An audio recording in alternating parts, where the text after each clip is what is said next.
Hello friends, அஸ்ஸலாமு அலைக்கும். Welcome back my channel. இன்றைக்கி வந்து பார்த்திங்கன்னா ரொம்ப டேஸ்டியான சிம்பிளான ஒரு வத்த குழம்பு ரெசிபி தான் நம்ம சேனலில் பார்க்க போகிறோம். ஸோ அதுக்கு வந்து பார்த்திங்கன்னா நான் ஒரு 2 வெங்காயம் கட் பண்ணி வச்சுருக்கேன். அது கூட ஒரு கட்டி அளவுக்கு பூண்டு, 2 தக்காளி, கொஞ்சமாக கருவேப்பிலை, 2 வரமிளகா வந்து வச்சுருக்கேன். ஸோ வெங்காயம் வந்து சின்ன வெங்காயம் சேர்த்திங்க அப்படின்னா நல்லாயிருக்கும். நான் வந்து பெரிய வெங்காயம் வந்து கட் பண்ணி வச்சுருக்கேன். அது கூடவே கொஞ்சமாக மாங்காய் வத்தலும் கத்திரி வத்தலும் எடுத்து வச்சுருக்கேன். ஸோ இந்த மாங்காய் வத்தல் வந்து பார்த்திங்கன்னா வீட்டிலேயே வந்து நான் போட்டு வச்சுருக்கிறது தான். ஸோ இப்போ வெய்ய காலம் போயிட்டுருக்கு, அதனால் மாங்காய் சீசனும் நல்ல சீசன் கிடைக்கும். மரத்தில் வந்து சின்ன சின்ன மாங்காய் எல்லாம் கிடைக்கும் இல்லையா, வடுமாங்காய்.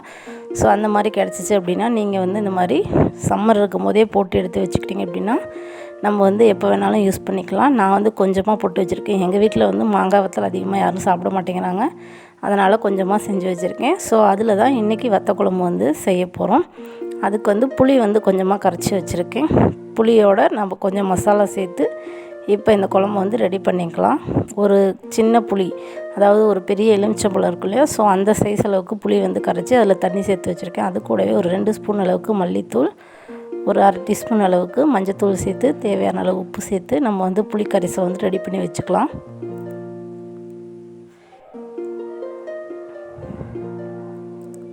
ஸோ இந்த குழம்பு வந்து ரொம்ப டேஸ்ட்டாக இருக்கும். அது மட்டும் இல்லாமல் இதுக்கு வந்து சைட் டிஷ் தொட்டுக்க அப்படிங்கன்னு பார்த்தீங்கன்னா எதுவுமே தேவையில்லை. ஜஸ்ட் ஒரு அப்பளம் இருந்தால் போதும். இந்த வத்த குழம்புக்கு சாப்பிட ரொம்பவே டேஸ்ட்டாக இருக்கும். கண்டிப்பாக ட்ரை பண்ணி பாருங்கள்.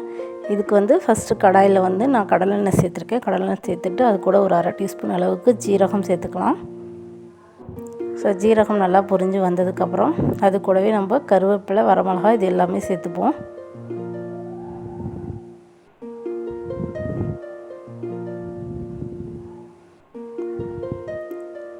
நம்ம எடுத்து வச்சுருக்க கருவேப்பிலை, 2 காஞ்ச மிளகாய், கட் பண்ணி வச்சுருக்க பூண்டு வந்து சேர்த்து நல்லா வதக்கிக்கலாம். ஸோ பூண்டு வந்து உடம்புக்கு ரொம்ப ரொம்ப நல்லது. பூண்டு எந்த அளவுக்கு சேர்த்துறீங்களோ அந்தளவுக்கு வந்து பார்த்திங்கன்னா உடம்புக்கு ரொம்ப நல்லது. ஸோ ஹார்ட் டிசீஸ் உள்ளவங்களுக்கெல்லாம் வந்து பார்த்திங்கன்னா பூண்டு ரொம்ப நல்லது. அதனால் வந்து நீங்கள் எந்த புளிக்குழம்பு இந்த மாதிரி வத்த குழம்பு வச்சிங்கனாலும் பூண்டு வந்து அதிகளவு சேர்த்துக்கோங்க, உடம்புக்கு ரொம்ப ரொம்ப நல்லது. ஸோ பூண்டு நல்லா அந்த எண்ணெயிலேயே நல்லா வதங்கட்டும். வதங்கி வந்ததுக்கப்புறம் நம்ம எடுத்து வச்சுருக்க வெங்காயத்தை வந்து சேர்த்துக்கலாம். வெங்காயத்தை பொறுத்த வரைக்கும் சின்ன வெங்காயம் வந்து சேர்த்துக்கோங்க, அதுவுமே உடம்புக்கு ரொம்ப நல்லது. ஸோ சின்ன வெங்காயம் கிடைக்காத பட்சத்தில் நீங்கள் வந்து பெரிய வெங்காயம் சேர்த்துக்கலாம். நான் வந்து பெரிய வெங்காயம் வந்து ஒரு 2 வெங்காயம் வந்து கட் பண்ணி வச்சுருக்கேன். ஸோ அதை சேர்த்து நல்லா வதக்கிக்க போகிறேன். ஸோ இந்த எண்ணெயிலேயே இந்த வெங்காயம், பூண்டு இதெல்லாமே நல்லா வதங்கி வரணும். ஸோ இது வதங்கினதுக்கப்புறம் எடுத்து வச்சுருக்க வத்தல் இருக்கு இல்லையா, ஸோ அதை சேர்த்துக்கலாம். ஸோ நான் வந்து வத்தல் கொஞ்சம் அதிகமாகவே சேர்த்துட்டேன், ஒரு ஆர்வ கோளாறில். வீட்டில் வந்து யாருமே அதிகம் சாப்பிடலை. குழம்பு மட்டும் ஊற்றி சாப்பிட்டுட்டு வத்தல் வந்து பிள்ளைங்க வந்து புளிப்பாக இருக்குது அப்படின்னுட்டு சாப்பிடாம வச்சுட்டாங்க. அதனால் நீங்கள் வந்து வீட்டில் செய்கிறீங்க அப்படின்னா கொஞ்சமாக வந்து அந்த டேஸ்ட்டுக்காக மட்டும் சேர்த்துக்கோங்க. ரொம்ப அதிகமாக வத்தல் சேர்த்து நீங்கள் சாப்பிட்றீங்கன்னா செய்யுங்க, இல்லைன்னா அதிகமாக சேர்க்காதீங்க. ஸோ இந்த எண்ணெயிலேயே அந்த வத்தலையும் போட்டு நல்லா வதக்கிக்குவோம். அது கூட ஒரு ஸ்பூன் அளவுக்கு மிளகாத்தூளும் சேர்த்துக்கலாம்.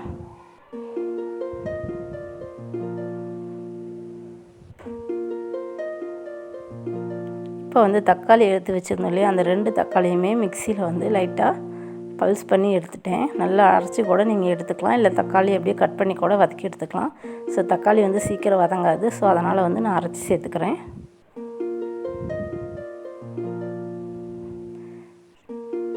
இந்த மசாலாவிலேயே நம்ம சேர்த்தது எல்லாமே நல்லா வதக்கி வரணும். இப்போ புளிக்கரைசலை வந்து சேர்த்துப்போம். புளிக்கரைசலை சேர்த்துட்டு தேவையான அளவுக்கு தண்ணி விட்டுக்கோங்க. ஸோ இந்த நம்ம சேர்த்த வத்தல் எல்லாமே நல்லா வதங்கி வரணும். நம்ம சேர்த்த மிளகாத்தூள், மல்லித்தூளோட பச்சை வாசனையும் போய் குழம்பு நல்லா கெட்டி பதம் வரணும். ஸோ அது வரைக்கும் நம்ம குழம்பு வந்து கொதிக்க விடணும். ஸோ இப்போ வந்து நான் மூடிடுறேன். நல்லா வந்து குழம்பு கொதிக்கட்டும். பாருங்கள், இந்த அளவுக்கு நல்லா கொதித்து வருது இல்லையா. ஸோ இன்னுமே நல்லா கெட்டியாகணும். வத்த குழம்பை பொறுத்த வரைக்கும் நல்லா கெட்டியாக நம்ம சேர்த்த எண்ணெய் வந்து நல்லா பிரிஞ்சு மேலே மிதக்கணும். ஸோ அப்போ தான் நல்லாயிருக்கும். ஸோ சூடாக சாதத்துக்கு வச்சு சாப்பிட்டிங்கன்னா சூப்பராக இருக்கும். இட்லி தோசைக்குமே நல்லாயிருக்கும். ஸோ இந்த மாதிரி நீங்கள் வத்த குழம்பு வச்சு ஒரு 2-3 நாள் வச்சு சூடு பண்ணி சாப்பிடும்போது அது டேஸ்ட் ரொம்பவே நல்லாயிருக்கும். ஸோ இது கூடவே லாஸ்ட்டாக நான் ஒரு அரை ஸ்பூன் அளவுக்கு நாட்டு சர்க்கரை சேர்த்துக்கிறேன். நாட்டு சர்க்கரை இல்லைன்னா வெள்ளை சர்க்கரை சேர்த்துக்கோங்க. இது எதுக்கு சேர்த்துறோம் அப்படின்னா, நம்ம வந்து இந்த மாதிரி வத்த குழம்பு வைக்கும்போது புளி சேர்த்துறோம் இல்லையா, அந்த வத்தல் புளி இது எல்லாமே வந்து ரொம்ப புளிப்பாக இருக்கும். ஸோ அது கூடவே கொஞ்சம் நம்ம இந்த மாதிரி சுகர் சேர்த்தோம் அப்படின்னா அந்த புளிப்பு இனிப்பு சேரும்போது அதை வந்து கரெக்டான புளிப்பு சுவையை வந்து பேலன்ஸ் செஞ்சு கொடுக்கும். ஸோ அதுக்காக தான் இந்த மாதிரி நம்ம இனிப்பு சேர்த்துறோம். கண்டிப்பாக நீங்கள் வத்த குழம்பு செய்யும்போது ரொம்ப புளிப்பாக இருக்குது அப்படின்னா கடைசியில் இந்த மாதிரி கொஞ்சமாக நீங்கள் ஜீனியோ இல்லை இந்த மாதிரி சர்க்கரையோ ஏதாவது சேர்த்துக்கோங்க. சாப்பிட்றதுக்கு ரொம்பவே டேஸ்ட்டாக இருக்கும். ஸோ சூப்பரான வத்த குழம்பு வந்து பார்த்திங்கன்னா ரெடி ஆயிடுச்சு. கண்டிப்பாக இந்த ரெசிபி வந்து உங்களுக்கு ரொம்ப பிடிக்கும். நீங்களே வீட்டில் வந்து காய் இல்லை என்ன மாதிரி குழம்பு வைக்கலாம் அப்படின்னு யோசிக்கும் போது இதை வந்து ட்ரை பண்ணி பாருங்கள். ஜஸ்ட் ஒரு 10 நிமிஷத்தில் செஞ்சிடலாம். நான் வந்து கொஞ்சம் கெட்டியாக வச்சுட்டேன். ஜஸ்ட் ஒரு நேரத்துக்கு மட்டும் சாப்பிட்ற மாதிரி. நீங்கள் வந்து கொஞ்சம் தண்ணியாக வேணுன்னா தண்ணி வந்து கொஞ்சம் சேர்த்துக்கோங்க. கண்டிப்பாக இந்த குழம்பு வந்து நல்லாயிருக்கும். ட்ரை பண்ணி பாருங்கள். ட்ரை பண்ணி பார்த்துட்டு எப்படி இருக்குன்னு மறக்காமல் என்னோட கமெண்ட்டில் ஷேர் பண்ணிக்கோங்க. ப்ளீஸ் நம்ம சேனலை நீங்கள் இப்போ தான் ஃபஸ்ட் டைமாக பார்க்குறீங்கன்னா வீடியோக்கு கீழே இருக்க சப்ஸ்கிரைப் பட்டனை கிளிக் பண்ணி சேனலை சப்ஸ்கிரைப் பண்ணி எனக்கு சப்போர்ட் பண்ணுங்கள். ஸோ உங்களோட ஆதரவு இருந்தால் மட்டும்தான் என்னோட தொடர்ந்து நல்ல ஒரு வீடியோஸ் கொடுக்க முடியும்.